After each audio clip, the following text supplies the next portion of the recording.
बड़ी बड़ी बात कहने लगा कि मेरी बात नहीं सुनी जाएगी तो रमन सिंह जी को घुसने नहीं दूंगा। तेरी माँ ने दूध पिलाया कि रमन सिंह जी को घुसने, तेरी माँ ने दूध पिलाया कि रमन सिंह जी को घुसने। हमारे प्रत्याशी कांग्रेस के प्रत्याशी की मां पर टिप्पणी की है जो बेहद दुर्भाग्यजनक है और उसकी टिप्पणी ये बताता है कि वो हताशा में है, निराशा में है और हारने वाला है। एक सभा में मधुसूदन यादव जी ने मेरी माता जी के खिलाफ अदर बयानबाजी कर दी है। आपको पता होगा, शायद अभी व्हाट्सएप फेसबुक पे यही चल रहा है।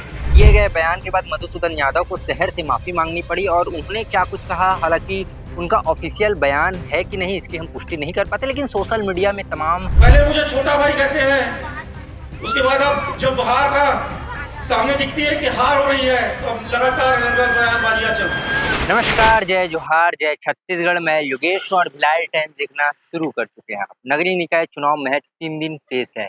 अब राजनांदगांव की सियासत मां पर आकर टिक गई है। लगातार दोनों प्रत्याशी जगह जगह जाकर भाषण दे रहे हैं, अपना चुनाव का प्रचार प्रसार कर रहे हैं।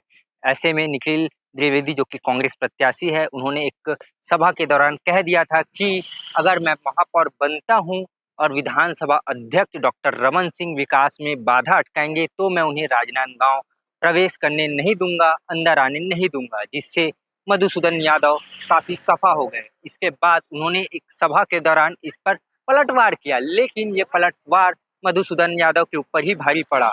अब इसके बाद मधुसूदन यादव को अपने बयान पर माफी मांगी।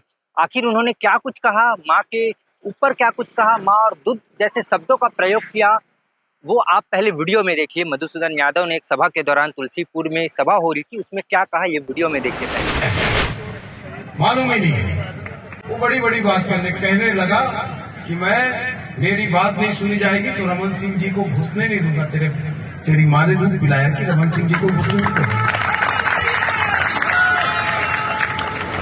आपने मधुसूदन यादव का ये बयान देखा, जिसके बाद भूपेश बघेल ने भी मधुसूदन यादव के इस बयान को आड़े हाथों लिया और उन्होंने क्या कहा भूपेश बघेल ने, ये पहले वीडियो में। नगरीय निकाय चुनाव पूरे सभा पर है, व्यक्तिगत आरोप प्रत्यारोप में उतर आ गया है। मधुसूदन यादव जी हमारे प्रत्याशी कांग्रेस के प्रत्याशी की मां पर टिप्पणी की है जो बेहद दुर्भाग्यजनक है और उसकी टिप्पणी ये बताता है कि वो हताशा में है, निराशा में है और हारने वाले हैं। ये दिखाई दे रहा है। जबरदस्त उत्साह आम जनता में है। नया प्रत्याशी है, नौजवान साथी है और सब लोग इसे आशीर्वाद और समर्थन दे रहे हैं। सभी वर्गों से इसको समर्थन मिल रहा है। दंतेवाड़ा में सरपंच प्रत्याशी की पूजा कर दी, इस बारे में देखिए, एक तरफ ये दावा करते हैं कि नक्सली खत्म हो गए और दूसरे तरफ दंतेवाड़ा में जहाँ कहीं नक्सली घटना बहुत पहले ही खत्म हो गया था, अब फिर से शुरुआत हो रही है। ये बेहद दुर्भाग्यजनक है। पंचायती राज चुनाव जो हो रहा है, पिछले समय सारे पंचायत, पहले तो रमन सिंह के समय पंचायत चुनाव होते नहीं थे, कितने पंचायत में नामांकन नहीं भर पाते थे। हमारे शासनकाल में सभी पंचायतों में चुनाव हुए थे, सरपंच बने थे, प्रत्याशी खड़े हुए थे, लेकिन अब फिर से दहशत का माहौल बन रहा है। मधुसूदन के दिए गए बयान के बाद मधुसूदन यादव को शहर से माफी मांगनी पड़ी और उन्होंने क्या कुछ कहा, हालांकि उनका ऑफिशियल बयान है कि नहीं इसकी हम पुष्टि नहीं कर पाते, लेकिन सोशल मीडिया में तमाम जो बीजेपी के समर्थक है वो इस बयान को सोशल मीडिया में वायरल कर रहे हैं और उसके नीचे लिखा है मधुसूदन यादव महापौर प्रत्याशी राजनांदगांव करके। इसमें क्या लिखा है वो हम आपको पढ़ के सुनाते हैं। आदरणीय माता बहनों और राजनांदगांव की प्रिय जनता, सादर अभिवादन। सबसे पहले मैं राजनांदगांव की माताओं बहनों को प्रणाम करता हूं। बहुत छोटे से मोहल्ले, बेहद साधारण घर और कठिन परिस्थितियों के बाद मैं यहां तक पहुंचा हूं। माँ बाप की मेहनत और पालन पोषण क्या होता है यह मैं समझता हूं। मैंने अपने भाषण में भावावेश में यदि कुछ भी अनुचित कह दिया तो सभी माताओं बहनों को से हाथ जोड़कर क्षमा चाहता हूं। मेरा उद्देश्य किसी की भावनाओं को आहत करना नहीं था, फिर भी मैं मानता हूं कि अपनी विनम्रता नहीं छोड़नी चाहिए। दरअसल राजनांदगांव की जनता के लिए आदरणीय डॉक्टर रमन सिंह जी एक पालक की तरह है और अपने ही पिता तुल्य व्यक्ति के शहर प्रवेश को चुनौती दी जाए तो मन दुखी होता है। बस इसी भावावेश में मैंने प्रतिक्रिया व्यक्त कर दी। यह संस्कार धानी का स्वभाव रहा है कि यहाँ रिश्ते और सम्मान के बीच कभी राजनीति को आड़े नहीं आने दिया गया है।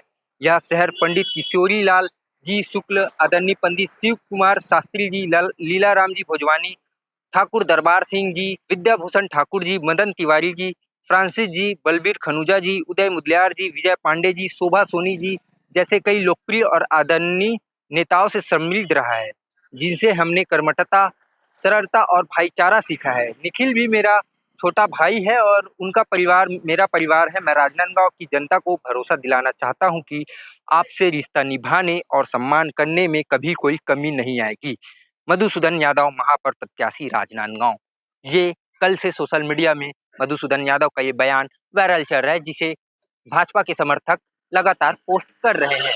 अब इस बयान के बाद मधुसूदन यादव को माफी मांगनी पड़ी है और उन्होंने कहा है कि मैंने भावावेश में आकर ये सब कह दिया है। बयानबाजी राजनीति पर आप क्या कहना चाहेंगे, कमेंट सेक्शन में जरूर बताएं। धन्यवाद। पार्टी के नेता बहुत घबरा चुके हैं। छत्तीसगढ़ में जितने मंत्री हैं, जितने उप मुख्यमंत्री हैं, मुख्यमंत्री हैं, सब राजनांदगांव गली कूचा घूम रहे हैं। कल एक सभा में मधुसूदन यादव जी ने मेरी माता जी के खिलाफ अलग बयानबाजी कर दी है। आपको पता होगा, शायद अभी व्हाट्सएप फेसबुक पे यही चल रहा है। मुझे कह दिया कि किसी की माँ का दूध इतना मजबूत नहीं जो रमन सिंह का रास्ता रोक ले। पहले मुझे छोटा भाई कहते हैं, उसके बाद अब जब बाहर का सामने दिखती है कि हार हो रही है तो अब लगातार बयानबाजियां चल रही है। लेकिन मैं एक संस्कारी परिवार का लड़का हूं, मैं उनके खिलाफ कुछ नहीं बोलना चाहता। राजनीति मुद्दों में करूंगा, मूल्यों की करूंगा, लेकिन अनर्गल बयानबाजियां उनके खिलाफ नहीं करूंगा। नहीं तो शहर की जनता जानती है कि उनके खिलाफ यदि मैं बोलना शुरू करूं तो शायद वो चेहरा भी नहीं दिखा पाएंगे।